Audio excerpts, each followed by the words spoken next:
അസ്സലാമു അലൈക്കും വറഹ്മത്തുള്ളാഹി വബറകാതുഹു. ബിസ്മില്ലാഹിർ റഹ്മാനിർ റഹീം. അൽഹംദുലില്ലാഹി റബ്ബിൽ ആലമീൻ. അസ്സലാത്തു വസ്സലാമു അലാ അഷ്റഫിൽ മഖ്ലൂഖീൻ വഅലാ ആലിഹി വസ്വഹ്ബിഹി അജ്മഈൻ. അമ്മാ ബഅദ്. ആദരണീയനായ ഉസ്താദ്, മറ്റു എൻ്റെ ശബ്ദം ശ്രവിക്കുന്ന കൂട്ടുകാരെ, ആമുഖ ഭാഷണങ്ങളില്ലാതെ വിഷയത്തിലേക്ക് കടക്കാം. ആധുനിക ലോകത്ത് ജീവിച്ചു കൊണ്ടിരിക്കുന്ന ഒരു മുസ്ലിം അഭിമുഖീകരിക്കുന്ന സുപ്രധാനമായ കർമ്മശാസ്ത്ര പ്രശ്നമാണ് ഇതര മതസ്ഥരോടുള്ള സഹവർത്തിത്വവും അതിനോടുള്ള ഇസ്ലാമിൻ്റെ നിലപാടുകളും. ഇതര മതസ്ഥരുമായി ഇടപഴകിയാണ് അവൻ്റെ ദൈനംദിന ജീവിതം മുന്നോട്ട് പോകുന്നത്. അയൽവാസികൾ, സഹപാഠികൾ, സഹതൊഴിലാളികൾ എന്നുവേണ്ട ജീവിതത്തിൻ്റെ മുഴുമേഖലകളിലും ഈ സഹവർത്തിത്വം അനിവാര്യതയാണ്.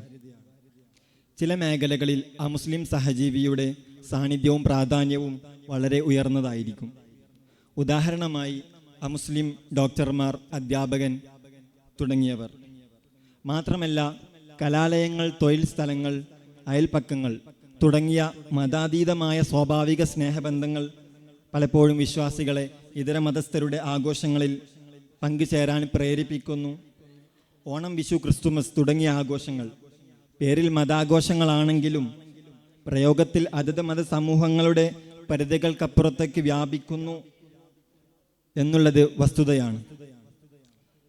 ഇത്തരം മതാഘോഷങ്ങൾ മൊത്തം ജനജീവിതത്തെ പല അർത്ഥത്തിലും ബാധിക്കുന്നുമുണ്ട്.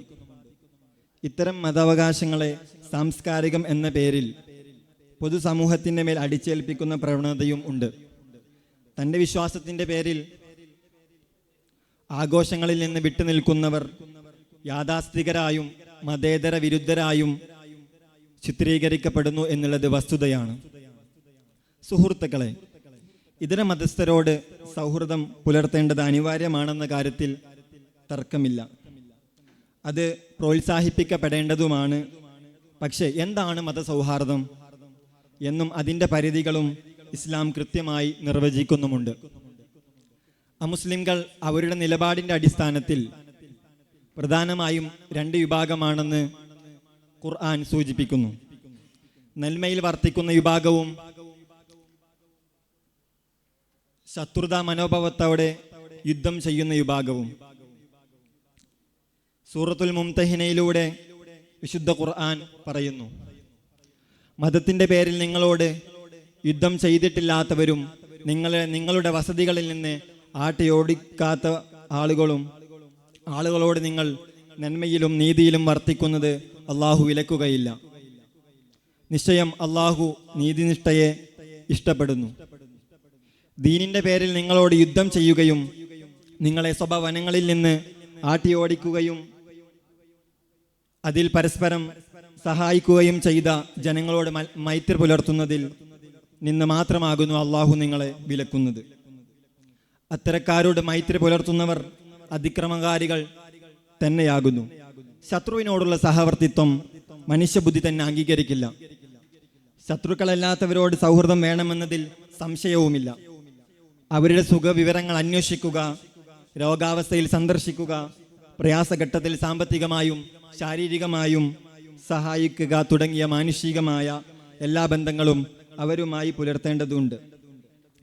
ഏത് മതക്കാരാകട്ടെ, അയൽവാസി പട്ടിണി കിടക്കുമ്പോൾ വയർ നിറക്കുന്നവൻ നമ്മിൽ പെട്ടവനല്ല എന്നാണ് മുത്തുനബി സ്വല്ലല്ലാഹു അലൈഹി വസല്ലം പഠിപ്പിച്ചത്. അവിശ്വാസിയായ ഉമ്മയോട് കുടുംബബന്ധം പുലർത്താനാണ് അബൂബക്കർ സിദ്ദീഖ് റളിയല്ലാഹു അൻഹുവിന്റെ മകൾ അസ്മാ ബീവിയോട് മുത്തുനബി സ്വല്ലല്ലാഹു അലൈഹി വസല്ലം കൽപ്പിച്ചത്. അവിടുന്ന് മക്കയിൽ മുശ്രിക്കുകളുമൊത്തും മദീനയിൽ ക്രിസ്തീയരും ജൂതരുമൊത്തും താമസിച്ചിട്ടുണ്ട്. തികഞ്ഞ സൗഹൃദത്തിലായിരുന്നു അവിടുന്ന് പെരുമാറിയത് എന്ന് ചരിത്ര ഗ്രന്ഥങ്ങൾ സൂചിപ്പിക്കുന്നു. ഇതാണ് മതസൗഹാർദ്ദം. അല്ലാതെ ഇതര മത വിഭാഗങ്ങളുടെ മതാചാരങ്ങൾ സ്വീകരിച്ച് കൊണ്ടോ അതിൽ പങ്കാളിയായോ അല്ല മതസൗഹാർദ്ദം പ്രകടിപ്പിക്കേണ്ടത്. പ്രവാചകർ സ്വല്ലല്ലാഹു അലൈഹി വസല്ലം ഹിജ്റയെ തുടർന്ന് മദീനയിലെത്തിയപ്പോൾ ആ പ്രദേശത്ത് നൈറൂസ്, മെഹർജാൻ എന്നീ 2 വിഭാഗങ്ങളുടെ ആഘോഷങ്ങൾ നിലനിന്നിരുന്നു.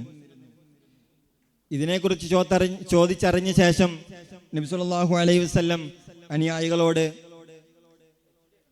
അതിനെക്കുറിച്ച് വിലക്കുകയാണ് ചെയ്തത്. സുഹൃത്തുക്കളെ, ഇതര മതസ്ഥരോട് സൗഹൃദം പുലർത്തേണ്ടത് അനിവാര്യമാണെന്ന കാര്യത്തിൽ സംശയമില്ല. അത് പ്രോത്സാഹിപ്പിക്കപ്പെടേണ്ടതുമാണ്.